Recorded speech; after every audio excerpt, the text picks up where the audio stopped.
الشيطان الرجيم بسم الله الرحمن الرحيم اقرأ باسم ربك الذي خلق خلق الإنسان من علق اقرأ وربك الأكرم الذي علم بالقلم علم الإنسان ما لم يعلم. برادران محترم و بزرگوں و اساتذہ کرام، میں آج یوم آزادی کے موقع سے دینی و عصری تعلیم پر گفتگو کروں گا. میرے دوستوں اور بزرگوں، اس سے قبل کہ میں بات کروں، پہلے میں مولانا ابوالکلام آزاد کے متعلق ان کی شان میں کچھ تعارفی کلمات پیش کروں. اور پیش کرنے کی وجہ یہ ہے، ہمارے اس اسکول کا نام مولانا آزاد اسکول آج سے کئی سال پہلے ہمارے بزرگوں نے مولانا آزاد کی طرف نسبت کر کے ہی رکھا تھا، کیونکہ مولانا آزاد بھارت کے پہلے وزیر تعلیم تھے. وہ بیک وقت قومی رہنما، اسلامی علوم و عصری علوم دونوں کے حامل شخصیت تھے اور جنگ آزادی کے ایک عظیم مجاہد تھے. آپ کی پیدائش 11 نومبر 1888 کو مکہ مکرمہ میں ہوئی. آپ کے والد مکہ میں ہی رہتے تھے اور آپ کی والدہ مکے کی تھی. اسی لیے 11 نومبر کو سرکاری سطح پر ہندوستان میں یوم تعلیم کے طور پر منایا جاتا ہے. آپ کی وزارت تعلیم 15 اگست 1947 کے بعد سے فروری 1958 تک رہا. اس درمیان مولانا نے ملک میں بڑی بڑی یونیورسٹیاں قائم کی، یعنی یوں کہیے تعلیم یافتہ ہندوستان کی بنیاد رکھی.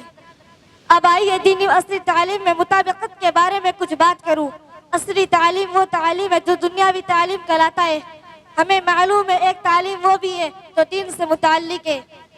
اللہ تبارک و تعالیٰ نے دونوں قسم کے علوم کو نازل فرمایا اور ہماری روحانی تربیت کے لیے اور آخرت کی کامیابی کے لیے ایسے علوم کو نازل فرمایا.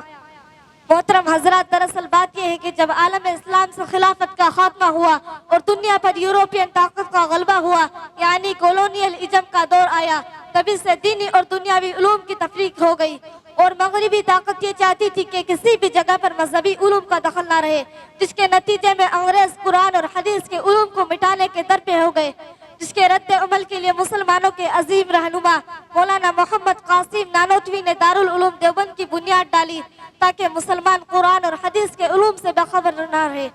ورنہ انگریز کے آنے سے قبل ہندوستان میں ہی دینی اور دنیاوی علوم ایک ہی چھت کے نیچے پڑھائی جاتی تھی تاکہ سماج میں ہر میدان کا ایکسپرٹ ملے. یعنی آپ مثال سے سمجھے کہ ہندوستان میں ہی مسلم دور حکومت کے تاریخ میں 3 بڑی شخصیات نے جنم لیا.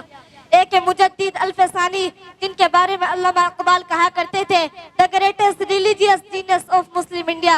دوسرے مغل بادشاہوں کے سب سے بڑے وزیر نواب سعد اللہ خان، جن کے ہاتھ میں اس وقت کے ہندوستان کا اتنے بڑے ملک کا انتظام اپنے ہاتھ میں رکھتے تھے.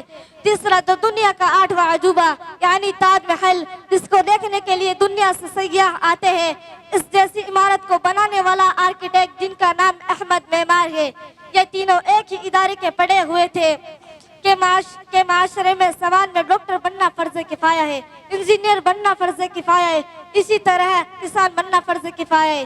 یعنی ہر قسم کا علم ہے. ایک ہے علم شرعی اور علم دنیا. شریعت کا علم ہمارا امام ہے اور دنیا کا علم ہمارا غلام ہے. شریعت ہی کے علم سے ہمیں رہبری ملے گی. آپ تمام حاضرین سے درخواست ہے کہ ہم ایک ایمان والے ہونے کے ناطے سے اپنے بچوں کو Maulana Azad senior secondary school میں داخلہ کرائے تاکہ یہاں دینی اور دنیاوی دونوں علوم سے فائدہ اٹھا سکے. اللہ تعالیٰ مولانا آزاد اسکول کو قائم اور دائم رکھے اور اس کے فیض کو عام کرے.